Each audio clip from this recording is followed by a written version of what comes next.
Hola, ¿qué tal amigos? ¿Cómo están? Sean bienvenidos a una emisión especial de Pamboleros. Yo soy Juan Romero. Seguimos con estas ediciones de cuarentena, tratando de aprovechar de la mejor manera el tiempo posible en este encierro. Y bueno, el día de hoy con un invitado de super lujo nos acompaña nada más y nada menos que el gran Félix Fernández, portero campeón con el Atlante en el 93, portero seleccionado y actualmente comentarista de TUDN, al cual le agradecemos enormemente que haya aceptado la invitación para hablar un rato de fútbol con nosotros. Félix, ¿cómo estás? Buenos días.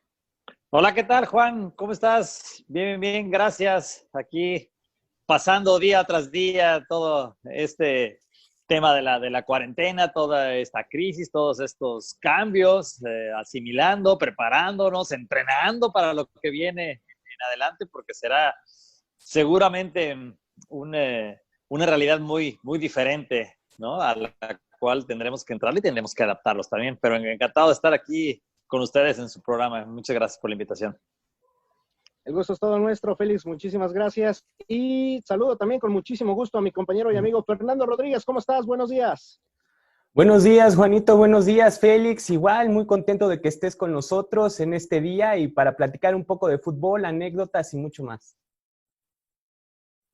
Así es. Y bueno, pues vamos a darle porque luego el tiempo nos apremia. Félix, quisiéramos que nos contaras, aprovechando que estás aquí con nosotros, un poco acerca de ese Atlante, campeón del 93. Ya pasaron 27 años, lo que son las cosas, se va el tiempo volando, pero a pesar de ello, la gente sigue teniendo en la memoria a ese equipo, el atlantismo sigue teniendo tatuado en la memoria a esos jugadores, que lo que son las cosas el día de hoy, pues son protagonistas de, ahora sí que de diversos ámbitos de la dirección técnica, son directivos, son como comentaristas.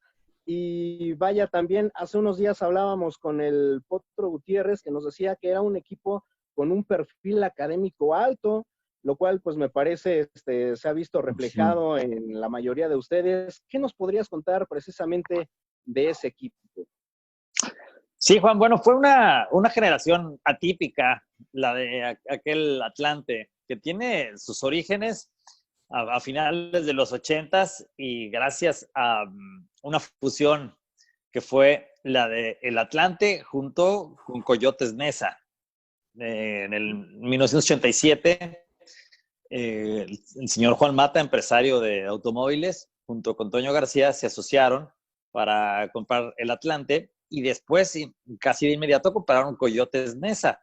El tema es que a Coyotes Neza lo trasladaron, vendieron la franquicia, se quedaron con un paquete muy grande de jugadores y con una franquicia en segunda división.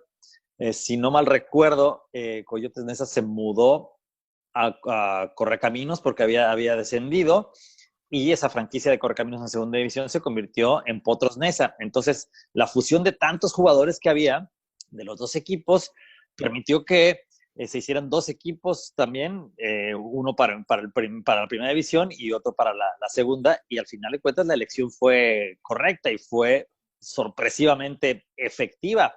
Al Atlante llega Ricardo Lavolpe junto con Rafa Puente, y en el equipo de Potros Neza lo dirigió Víctor Manuel Bucetich.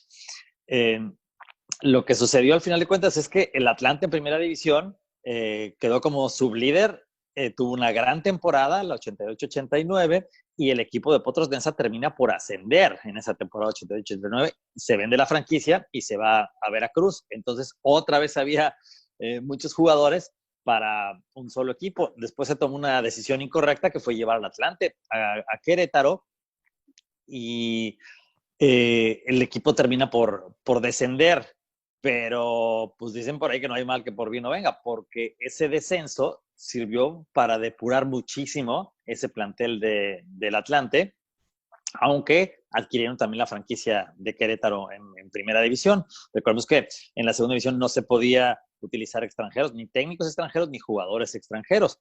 Entonces se hizo un plantel muy homogéneo en cuanto a edades, en cuanto a trayectoria, en cuanto a experiencia, en cuanto a salarios también, para enfrentar el torneo de segunda división con el Atlante, y fue una temporada pues maravillosa, ¿no? Muy larga, muy desgastante, agotadora, un ascenso que se dio de manera muy dramática en Puebla en el año 91, en un tercer partido contra Pachuca, y la base de ese equipo después del ascenso, ya con Ricardo Lavolpe como director técnico único, en la temporada 91-92, pues conforma un gran plantel porque también sacan a los mejores jugadores de Querétaro, sobre todo los extranjeros, que estaban como Wilson Granolati o como Rubén Omar Romano. Se trae jugadores como Daniel Guzmán, por ejemplo, a Pedro Masachesi, a Miguel Herrera, que estaba en Querétaro, al profe Cruz también, y se conforma un equipo sumamente competitivo. Tan es así que inmediatamente la temporada después del ascenso, la 91-92, el equipo queda super líder. Nada más que por falta de experiencia y de manejo de partido, perdimos contra Cruz Azul en cuartos de final.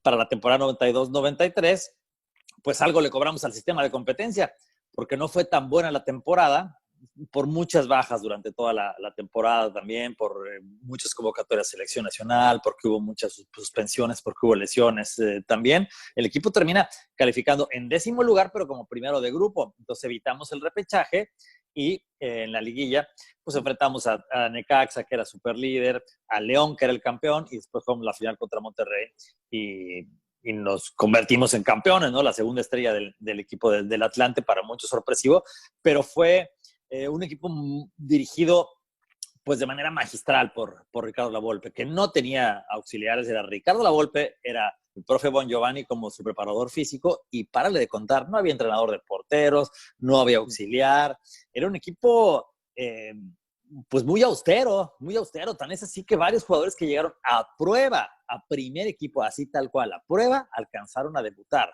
no se consolidaron, pero por ahí hubo un muchacho que trajeron de fútbol rápido, Norberto Anzorena, que se convirtió en un cambio recurrente, un muchacho muy hábil, muy, muy rápido, que sirvió como revulsivo. O sea, imagínate lo austero que era el Atlante en todos sentidos, que tenía que aceptar jugadores a prueba directamente al primer equipo. Le gustaban a Lavolpe y se la aventaba y se la rifaba, como el caso de Salvador Patiño, hermano de David Patiño, que también llegó, y no te miento, un mes después estaba debutando.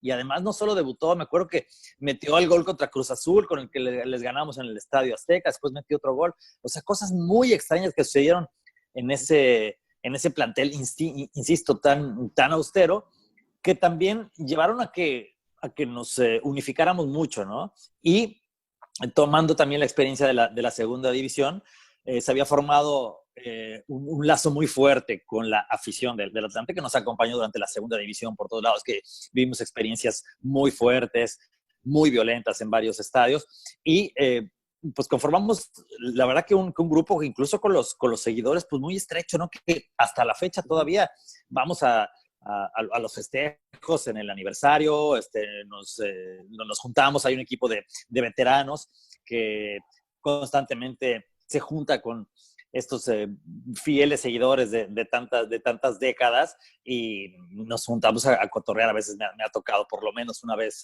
al año, ¿no? Echar una cáscara y después ir a echar unos tragos y comer en casa de algunos de ellos, etcétera. Y pues se vuelve pues parte ya también de la vida y del orgullo de uno mismo. Y por supuesto lo que es inevitable es tatuarse los colores del Atlante, ¿no? O sea, volverse atlantista ya de manera irremediable, Juan.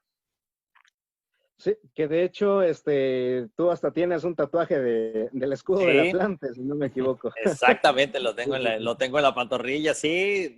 Empezó toda esta tradición con el centenario del Atlante en el 2016. Se me ocurrió hacer una dinámica y convocar a gente que quisiera tatuarse el escudo del Atlante, ahí junto a donde se iba a llevar a cabo una marcha después para develar una placa donde se fundó el equipo, y pues la respuesta fue muy buena. Tan es así que al año siguiente lo volví a hacer, y en el 2019 hice una nueva sesión, pero en Cancún, y la verdad que todas ellas con muy buena convocatoria. O sea, a mí me ha sorprendido, ¿no? Como hay incluso más gente que se anota de los lugares que he ofrecido, y me preguntan constantemente durante el año cuándo va a haber otra sesión de tatuajes del Atlante. Así que ha resultado también una actividad curiosa y original, pero que ha tenido mucha aceptación. Sí, claro. Ahora, Félix, retomando, mejor dicho, un poquito de esta eliminación que mencionabas del 92 frente a Cruz Azul cuando fueron superlíderes, el Potro nos comentaba que para él el equipo se confió porque habían hecho precisamente un temporadón. Y bueno, quisiera preguntarte si tú crees que fue así. Y la otra sería, ¿cómo era su relación del grupo con Ricardo Lavolpe? Sí, yo creo que nos confiamos bastante, sobre todo porque habíamos jugado unos cuartos de final. En la ida de visitantes contra Cruz Azul le hemos ganado 3-1. De hecho, el gol de Cruz Azul cae hacia el final del partido y es el que termina por jodernos en la vuelta. Para la vuelta, sí hay un arbitraje muy polémico que se discute muchísimo, un gol anulado que a la fecha no entendemos qué pasó, pero al final de cuentas fue un mal manejo de partido y una confusión en cuanto a los goles de visitante, porque en algún momento pensábamos nosotros que teníamos la ventaja cuando realmente no la teníamos. Y imagínate cómo fue la confusión, que se tuvo que pedir al sonido local para que nos ayudara en la cancha, que dijera claramente cómo estaba el asunto, es decir, que Atlante necesitaba un gol, porque Atlante empezó a defender y decía, pero no, por el gol de visitante necesitamos otra anotación. Fue una confusión que terminó con una pelea, que terminó con suspensiones que nos pesaron muchísimo para el siguiente torneo. Incluso Miguel Herrera se fue castigado 9 partidos. Imagínate, 9 partidos después de lo que fue ese encuentro. La relación con Ricardo Lavolpe siempre fue de mucho respeto. La personalidad de Lavolpe impone mucho. No es un tipo fácil, no es un tipo muy alegre, es un tipo muy, muy exigente, muy particular, con una forma única de dirigir, de manejar sus equipos, y al final de cuentas nos adaptamos bien, ¿no? Un equipo que respondió sobre todo por la cantidad de jóvenes dispuestos a aprender y a llevar a cabo lo que él pedía en la cancha, y pues gracias también a las características de los diferentes jugadores se logró desarrollar un sistema de juego pues que se impuso bastante, que fue original, que tuvo también mucha, o sea que se imponía semana con semana porque tenía una característica de cambiar constantemente dentro de la cancha. Había varios directores técnicos dentro de la cancha que entendían perfectamente lo que quería Lavolpe, y ese equipo fue de los primeros en México que era capaz de cambiar de una línea de 3 a una línea de 4, a veces con 5, de utilizar los carrileros, de utilizar un contención, utilizar 2, de jugar con volantes extremos abiertos, a veces con un centro delantero, a veces con 2, a veces con un enganche.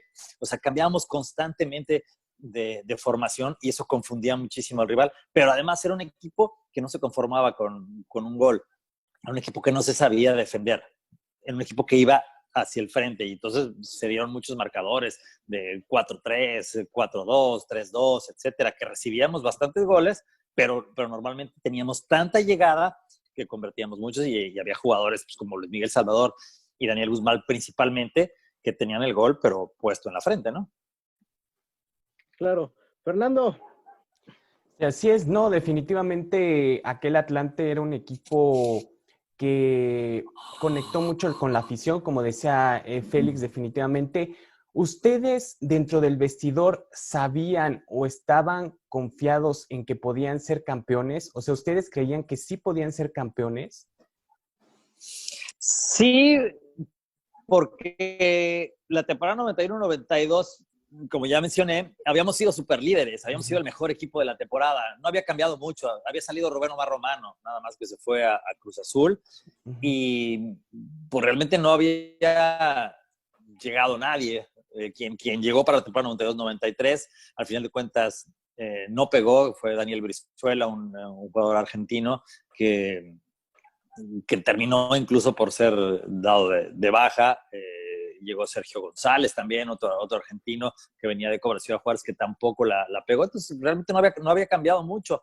El equipo tenía una gran alegría, tenía una gran confianza, no le tenía ningún respeto a ningún rival en ninguna cancha, ¿no? Entonces, yo por ahí cuento una anécdota de la final que me encanta recordar, porque creo que fue la muestra más clara de que el equipo estaba verdaderamente confiado de que iba a ganar, ¿no? Ya después de haber pasado los cuartos de final con Necaxa, la semifinal con León, me acuerdo perfecto que en Monterrey, el 29 de mayo del 93, o sea, constantemente en la ciudad de Monterrey era tal el ambiente y el fervor por la final, que el himno del Monterrey lo escuchabas en todos lados, prendías la televisión y estaba el himno de Monterrey, ibas por la calle también, las estaciones de radio impulsaron muchísimo al Monterrey.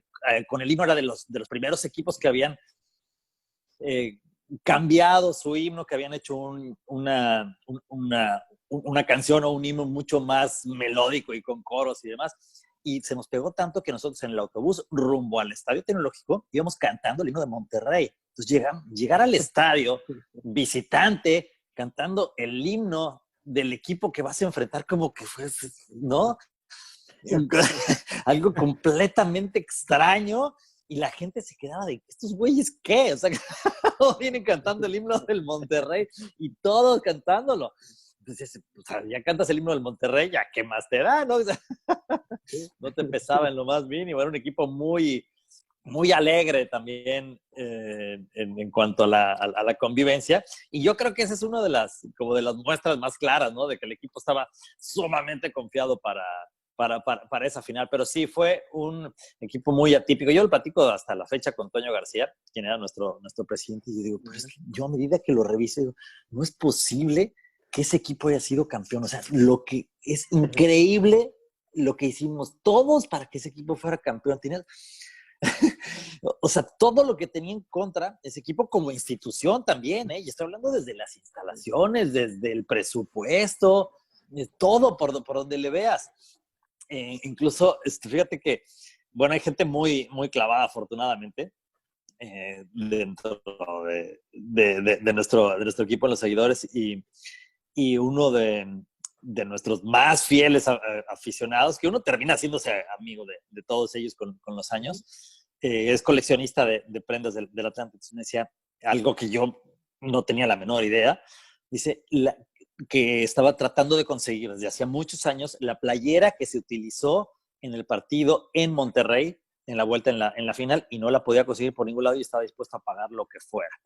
Decía que la característica y la única manera de saber que era la playera original, porque ha habido muchas copias desde entonces, es que en el escudo del Atlante los colores de la bandera están al revés. O sea, por un error de impresión, que imagínate, se imprimió mal el escudo, y entonces en lugar de verde, blanco, rojo, estaba rojo, blanco, verde. Pero era el único modelo. Entonces, para saber que esa playera era original, es porque los colores de la bandera estaban al revés.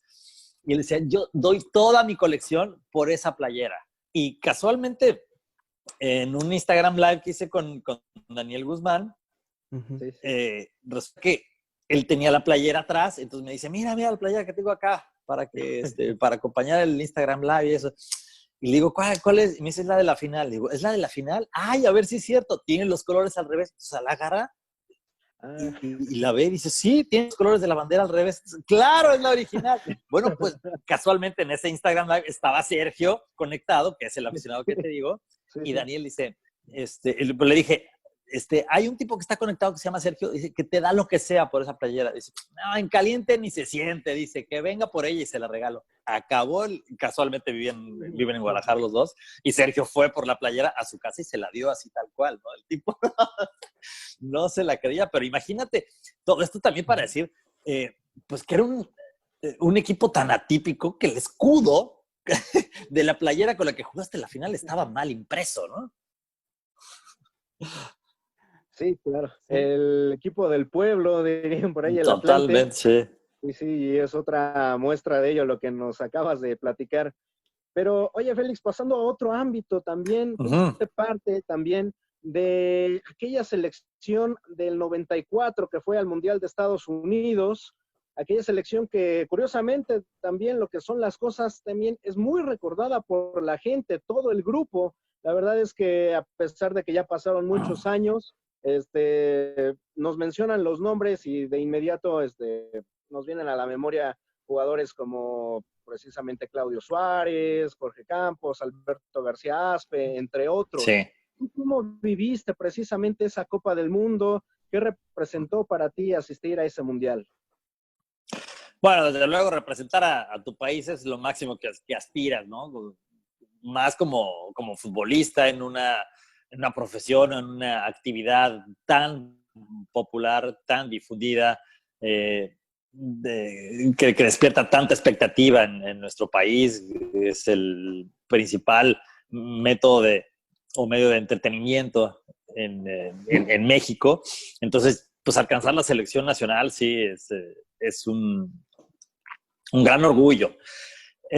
Yo tuve la enorme fortuna de ser elegido en esa selección, que era bastante competitiva, una selección que regresaba a los mundiales después de la suspensión por los cachirules del 88 al 90, que se perdió los Juegos Olímpicos de Seúl, que se perdió el Mundial de Italia, y que buscaba regresar, ¿no? Justamente al concierto internacional a partir de la Copa del Mundo del 94. Había estado Menotti antes, después tomó Mejía Barón, y tuve la enorme fortuna pues de ser del gusto de Mejía Barón, ¿no? Porque había arqueros como Nicolás Navarro, como el Gallo García, como Carlos Briones, que eran sumamente regulares en sus equipos, que tenían un gran nivel desde hace muchos años, pero pues al final de cuentas algo hubo ahí que le convenció a Miguel Mejía Barón para que yo fuera parte de ese plantel. Y sí, también es un plantel muy especial,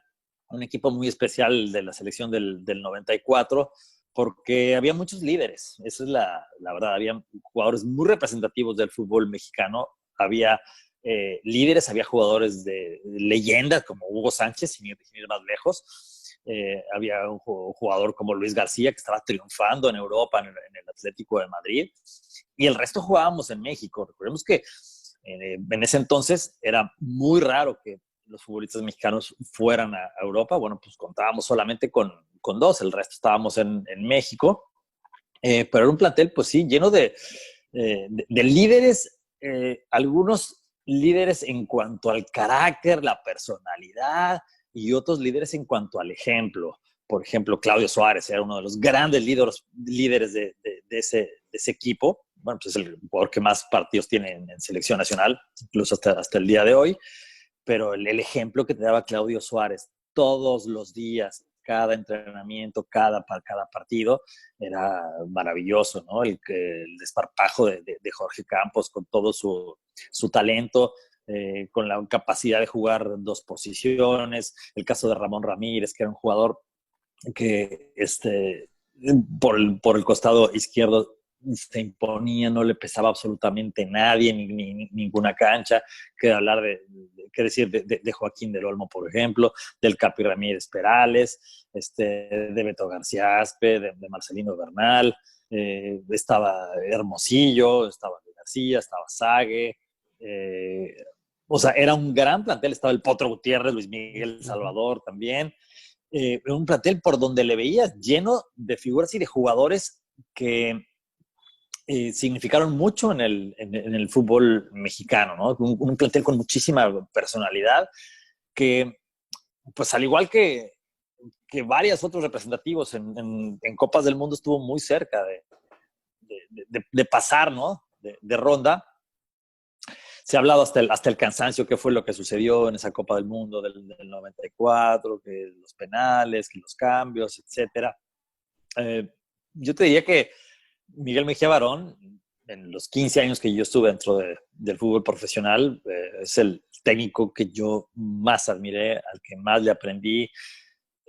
Un tipo de una sola pieza, una de las grandes influencias que yo tengo, no solamente en mi carrera de fútbol, sino en mi vida personal, es Miguel Mejía Barón, junto con Javier Aguirre, que era auxiliar de lujo en aquella selección, junto con Memo Vázquez también.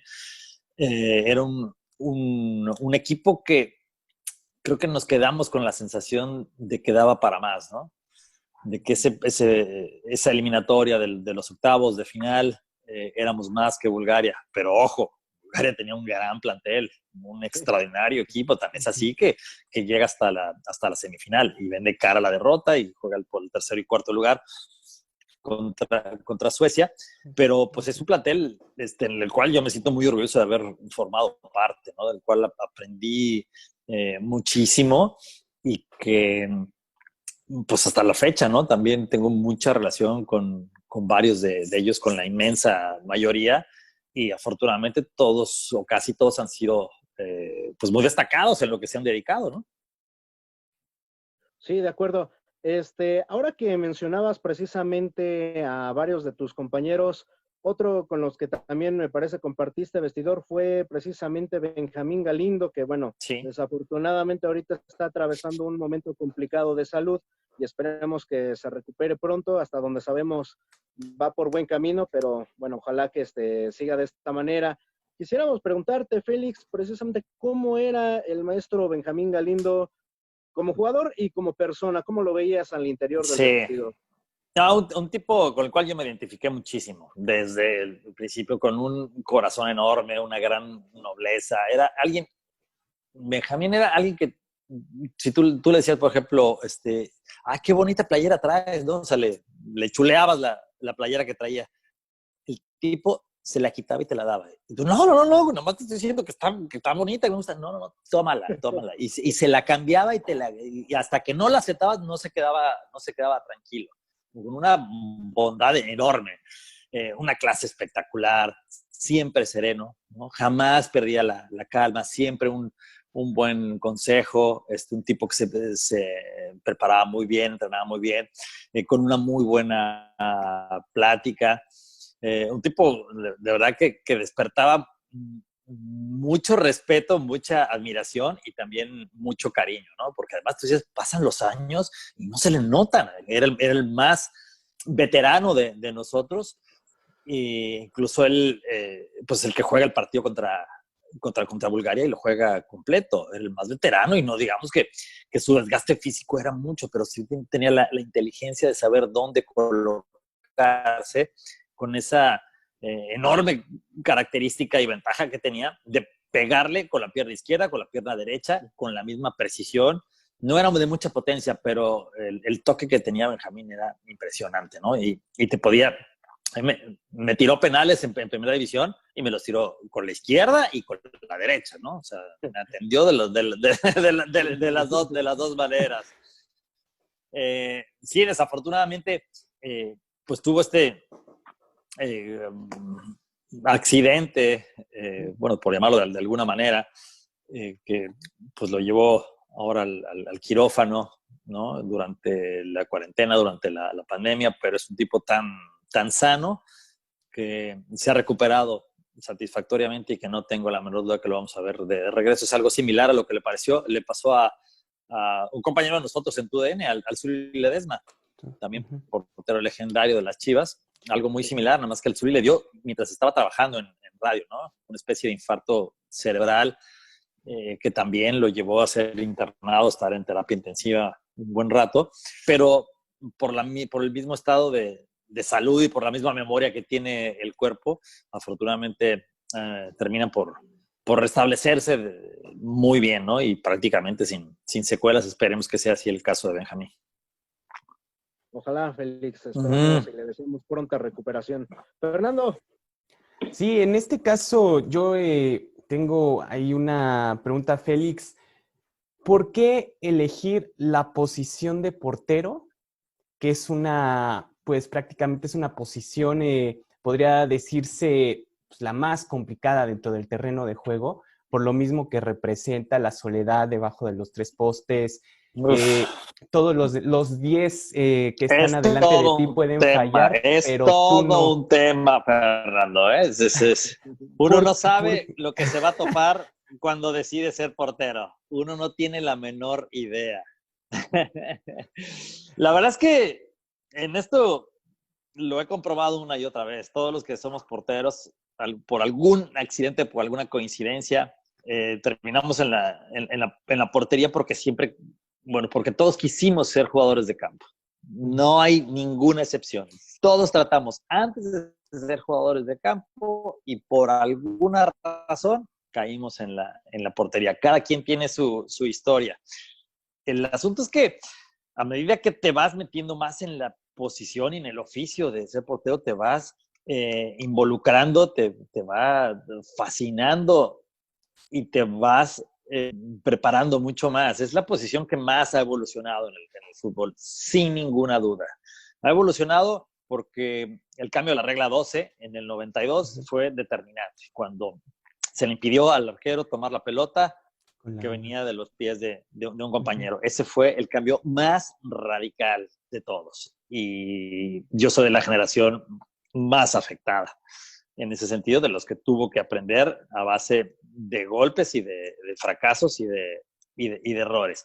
Pero también por la enorme calidad que tienen los entrenadores de porteros. Pasaron a ser indispensables en un equipo y todos jugaron la posición de porteros, ¿no? Y gracias a esa experiencia y a lo que han visto, han podido transmitir de manera correcta lo que es el conocimiento y el entrenamiento y la preparación hacia los arqueros. Hoy en día, los porteros son jugadores de campo que tienen la facultad de utilizar también las manos y son sumamente completos, son los más atléticos de todos, son los que más entrenan y eso no es ninguna novedad.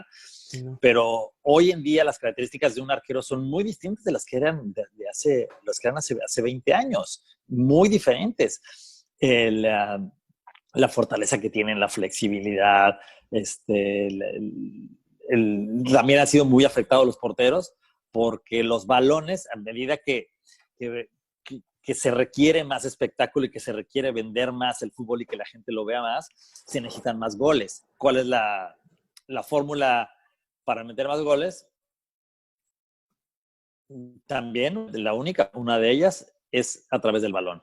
El balón tiene una circunferencia mínima y máxima, ¿sí? Cuando yo jugaba, estaba en la circunferencia máxima, que es 71 centímetros, creo. Y hoy en día se utiliza la mínima. Los balones son más pequeños, aunque sean balones número 5, son más pequeños, son más ligeros, varían mucho más en su trayectoria, obtienen mucho más fuerza y mucho más efecto. Entonces se vuelve muy complicado. Recordemos en el Mundial del 2010 lo que era el balón que se utilizó. Era pues no te diría un globo, pero parecía que tenía, fue tan criticado y tan reprobado por los arqueros que ese balón nunca más volvió a aparecer de ninguna competencia. Pero hacia allá se ha volteado mucho, ¿no? Y eso han sido muy afectados los arqueros. Entonces han tenido que adaptarse a todos estos cambios y a todos estos trucos que se han hecho a lo largo de los años para que exista más espectáculo y haya más goles. Y sin embargo, seguimos viendo cómo los porteros se imponen sobre todos estos cambios a reglas y a tecnología, ¿no? O sea, tú ves la complejidad de los arqueros hoy en día, o sea, lo que son capaces de hacer. Y dices, no, o sea, los arqueros de mi época no tendríamos ninguna posibilidad de jugar y de competir hoy en día contra estos arqueros.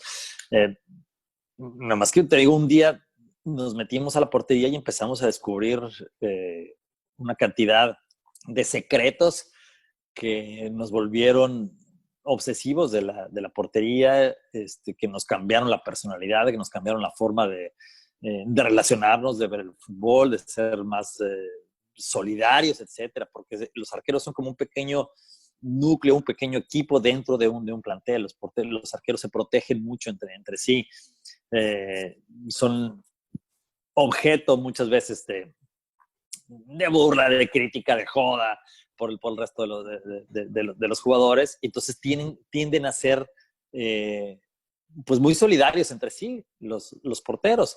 Los porteros tendemos a desarrollar una característica que tiene que ver mucho con la perfección, ¿no? A veces es un defecto, a veces es una virtud, pero al final de cuentas la portería te lleva a ser perfeccionista. No significa que lo va a ser, por supuesto que no, pero tú sabes que tus errores son mucho más costosos que los errores de los demás. Entonces cuidas mucho más también todo lo que es el desarrollo y el performance. Entonces, pero terminas cuidándolo también hasta cuando te haces unos huevos, un café, hasta cuando vas manejando, hasta cuando escribes, hasta cuando trabajas en otra cosa, te vuelves mucho más meticuloso porque sabes o estás acostumbrado a que tus errores son más costosos que los del resto.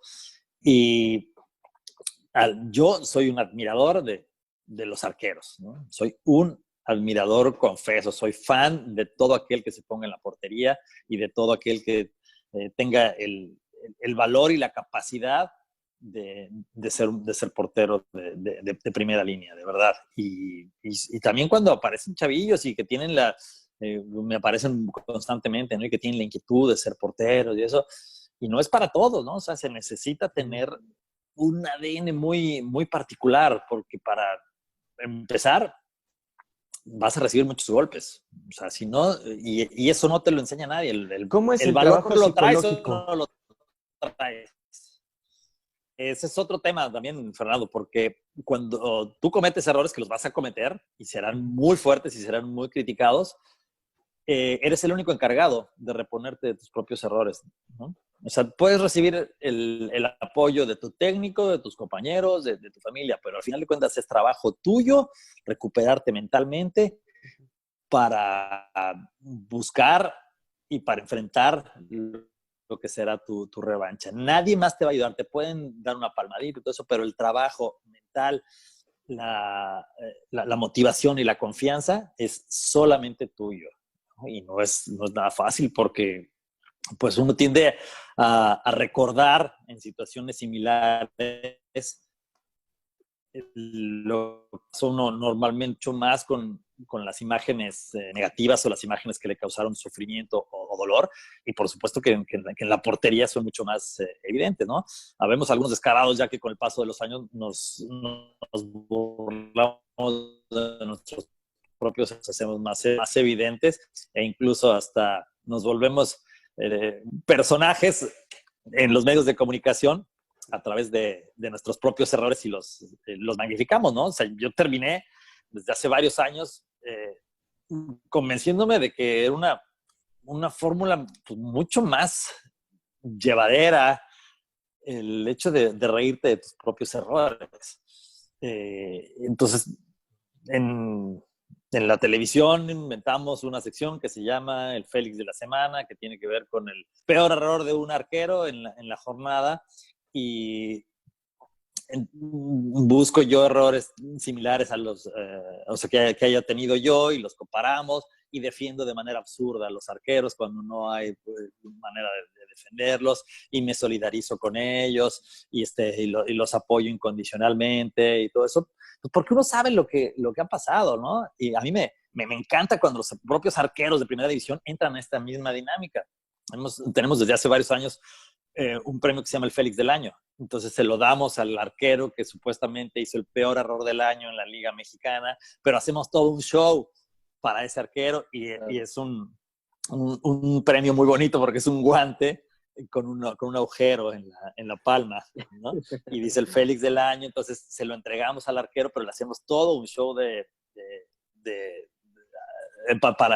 dedicado a él. Por ejemplo, este último en el 2019 se lo fui a entregar a Sebastián Jurado, ¿no? Y me encanta porque los porteros entran en la dinámica y terminan riéndose y terminan también cayendo en ridiculizarse a ellos mismos, ¿no? Claro. Oye, Félix, dos preguntas. Primero, yo recuerdo algo muy particular tuyo de tu etapa como jugador, que eran esos festejos, esas celebraciones con una marometa hacia atrás impresionante. Y pues quisiera preguntarte cómo se te ocurrió esta celebración. ¿Todavía la puedes hacer? y segundo, la hice ahora en el 2019, que jugamos un partido de veteranos, Atlante contra Cruz Azul, ahí ¿sí? en el estadio Azulgrana, ahí echamos un partidito y anotamos nosotros al final del partido. Y entonces había como 12,000 atlantistas, y entonces me la pidieron que me la aventara y me la aventé y terminé con la pata morada. Nada, se me ocurrió un día, simplemente anotamos, me dio mucho gusto. Siempre he sido muy inquieto de tirarme marometas para todos lados, de caerme. Y se me ocurrió un día hacerlo y algún fotógrafo la captó y entonces de ahí se volvió como más, pues más conocida. Y después la televisión también lo captó y entonces pues ya se volvió así como tradición, pero era más bien por festejar de una manera distinta en la soledad de la portería. Y no debería yo hacerlo muy seguido porque tengo una cirugía en la columna vertebral desde el 2002 que no me recomienda mucho hacer ese tipo de piruetas, pero bueno. Pero se quedó en la memoria de muchos aficionados precisamente esa estampa. Sí, sí. Oye, y segundo, ¿por qué no te decantaste por la dirección técnica? Eres un hombre que me parece tiene conceptos muy claros, que Gracias. creo que un buen trato con el jugador. ¿Por qué, a diferencia de algunos de tus compañeros del Atlante, tú no te decantaste por ello? Gracias. Pues lo cierto, mi estimado Juan, es que yo me retiré y de inmediato lo que hice fue pasar a formar la comisión del jugador y a dirigirla durante 3 años. Me clavé tanto en ese proyecto que sí, yo tenía pensado hacer el curso de técnico inmediatamente cuando me retirara, pero me clavé demasiado en el tema de la comisión del jugador y además empecé a trabajar en radio todas las tardes y entonces lo dejé para después y yo creo que le sucede mucho a varios jugadores. Dicen, bueno, lo hago más adelante, bueno, lo hago más adelante, lo hago más adelante. Y después pues ya uno se metió en una profesión en la que pues ya no hubo ni tiempo ni tampoco hay mucho espacio para ello. Entonces, se me quedó la curiosidad, pero no es que me haya afectado ni me haya alterado mucho los planes de vida, ¿no? Sinceramente, yo estoy muy contento en los medios de comunicación, me encanta escribir también, me encanta lo que hago. Y sí, creo que se necesita una vocación muy especial para ser director técnico, de que me hubiera gustado probar las mieles de los golpes y el fracaso en la dirección técnica, sí, pero tampoco me quita el sueño. Sé que había un tiempo para eso, que no lo tomé, que hubo otro tipo de proyectos de los cuales no me arrepiento, al contrario. Y pues bueno, nos metimos a los medios de comunicación, entonces yo creo que hay que especializarse desde la trinchera que te toca atacar, ¿no? Dentro del fútbol tenemos mucho que aportar en las diferentes plataformas que nos desempeñamos, y así como ustedes también tienen lo suyo con programa de radio, con cierta difusión, bueno, pues uno también desde el lado le corresponde, pues también aportar para que, pues para que nuestro deporte sea valorado, sea recibido, sea respetado, sea apoyado también y sea promocionado, ¿no? Sí, sin duda. Oye, Félix, tú que eres también un atlantista ya reconocido, ¿qué opinas de este rumor, digámoslo así, llamémoslo de esta manera, de que aparentemente el Atlante está próximo a regresar a Primera División, a pesar de que quizás pues, no va a ser por lo deportivo? No, hasta donde tengo entendido, el Atlante va a estar en la liga de expansión o de desarrollo o como se vaya a llamar, ¿no? Yo comparto mucho la idea de los dueños del Atlante en este momento que tiene que regresar por la vía deportiva o porque ocupe uno de los lugares que están disponibles en la Liga MX, pero no a través de comprar una franquicia. La gente del Atlante ha comprado Querétaro, sí, pero no es para llevar al Atlante a Querétaro. Al Atlante sí va a dejar Cancún, por supuesto, no se sabe. Al día de hoy, en el momento que estamos haciendo esto, sí va a jugar en Querétaro, sí va a jugar en la Ciudad de México. Yo en lo personal estoy muy agradecido con la gente que ha comprado el Atlante desde el 2018, y que llevan las cosas paso a paso, poco a poco, que tratan de recuperar lo que es la historia y el valor de la marca del Atlante, ¿no? Y no simplemente decir, bueno, ya, ahora, como sea, que llegue a la primera división, que regrese a la Liga MX, como sea, no. Hay proyectos bastante bien estudiados, ¿no? Para el futuro del Atlante. Claro que lo quiero ver yo en primera división, pero yo soy de esos románticos que presumen mucho que el certificado del Atlante desde 1916 es el mismo, ¿no? Y para mí sí restaría mucho valor que de pronto digan, no, pues ahora compramos al Querétaro y el Atlante pasa a ser el Querétaro y que herede su historia de pronto de un día para otro, ¿no? A mí me entristece mucho lo que sucedió con Morelia, por ejemplo, que de un plumazo se va a Mazatlán y se tira a la basura 70 años de fútbol en una ciudad muy futbolera, en una ciudad con muchos logros, con muchísima afición. A mí me da mucho coraje lo que ha pasado tantas veces en Veracruz, por ejemplo, ¿no?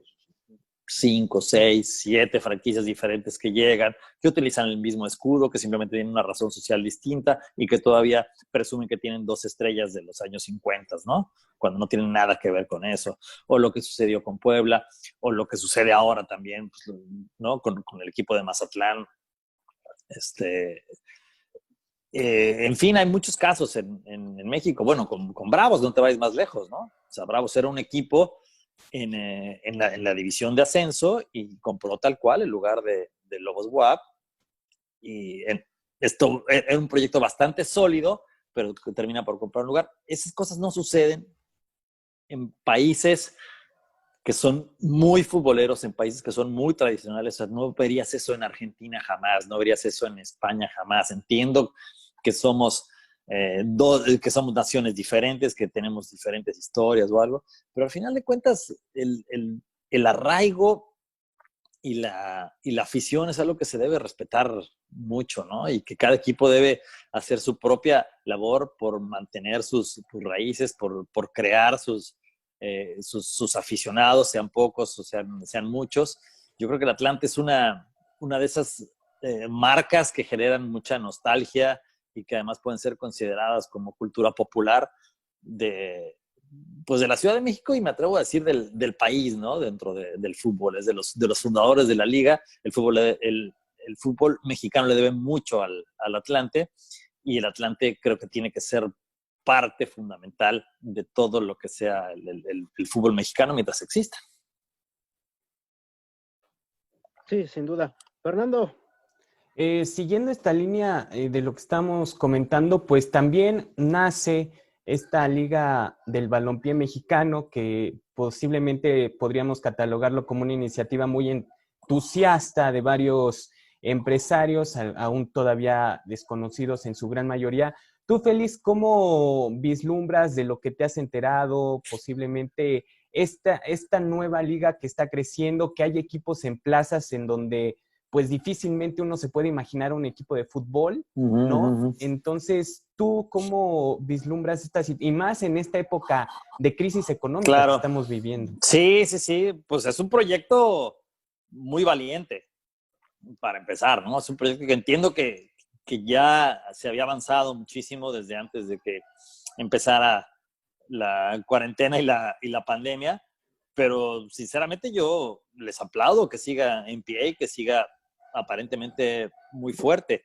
Esta liga es una oportunidad que se genera para que muchos futbolistas que no han tenido acomodo en la Liga MX, que ahora que desapareció la Liga de Ascenso, pues también sigan activos. Ojalá se consolide. Yo no creo que le vaya a quitar ni la atención, ni el público, ni la publicidad a la Liga MX, ni a la Liga de desarrollo, expansión o como le quieran llamar. Es una alternativa para dar trabajo, para generar empleo a futbolistas activos todavía. Si vaya a pegar o no, yo tengo mis dudas porque pues se necesitan patrocinadores, se necesita público en los estadios, se necesita difusión ante los medios y yo no sé si alguien se aviente a transmitir los partidos teniendo tantas opciones con las otras 2 ligas profesionales que son afiliadas directamente a la Federación Mexicana de Fútbol. Pero pues espero que sí realmente se consolide, que tenga la suficiente fuerza para dar ese empleo, pero sobre todo también para cumplir con los contratos que se comprometan, ¿no? Que eso es muy importante. Si hay jugadores que lleguen y firman por un año, pues que realmente se les pague, que no estén sufriendo, ¿no?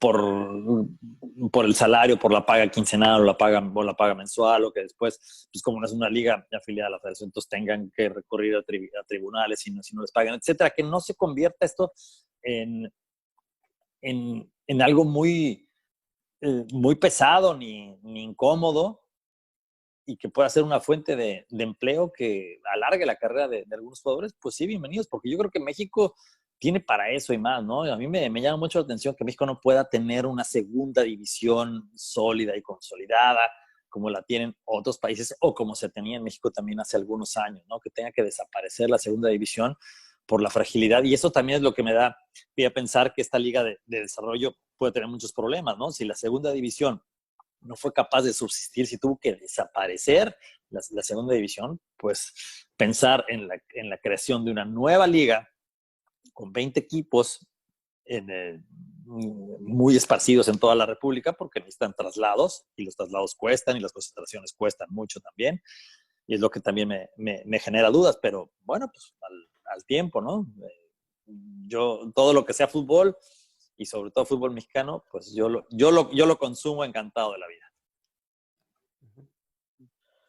Y más, Félix, porque tú aparte fuiste y sigues, me parece, siendo un defensor del jugador. Creo que, bueno, ojalá que, como bien lo mencionas, pues le vaya bien a esta liga para que precisamente genere más empleos para los futbolistas.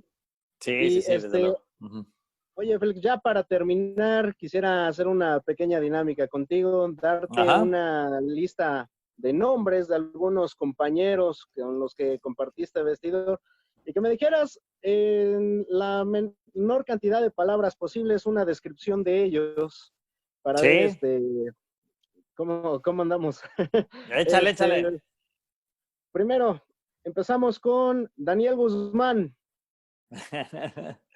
Daniel Guzmán, un tipo muy, muy simpático, un extraordinario goleador y un ejemplo de superación en la vida en todos sentidos. Luis Miguel Salvador. Un compañero que conocí desde la infancia en el Club España, un tipo con una moral a prueba de balas, y que logró mucho más de lo que se esperaba. Miguel Herrera. Es que soy fan del Piojo, de veras. Es una combinación entre capacidad, talento, autoconfianza y la correcta transmisión de conocimiento de una persona que es muy atípica, que es muy difícil de encontrar, pero con la que todos nos podemos sentir identificados en algún momento, sin importar el estatus social. Guillermo Cantú. Un extraordinario amigo, un tipo que admiro muchísimo, que fue capaz de recibirse como economista en el ITAM mientras era futbolista. O sea, algo que está muy, muy, muy, muy, muy elevado, ¿no? Es una persona sumamente centrada, objetiva, sensata, y es uno de mis consejeros de confianza. Raúl Gutiérrez. Un extraordinario amigo, alguien con el que yo comparto mucho, con el que tengo una relación a prueba de balas. Es un muy buen amigo y un director técnico que merecería mucho más fortuna de la que ha tenido en los últimos años. Jorge Campos. un tipo de una sola pieza. El Brody es extraordinario. O sea, de verdad soy fan también del Brody, porque es un tipo que no importa dónde te lo encuentres, siempre va a tener la misma actitud, la misma sencillez, la misma alegría.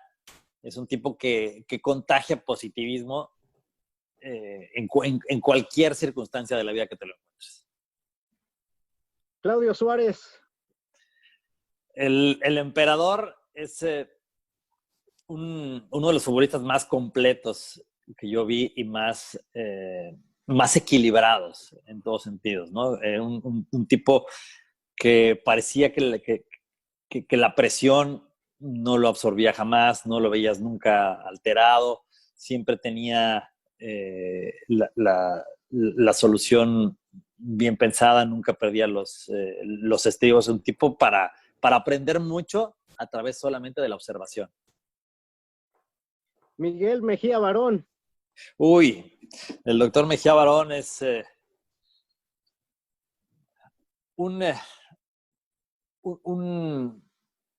un gran ejemplo a seguir desde que lo conseguí, desde que lo conocí.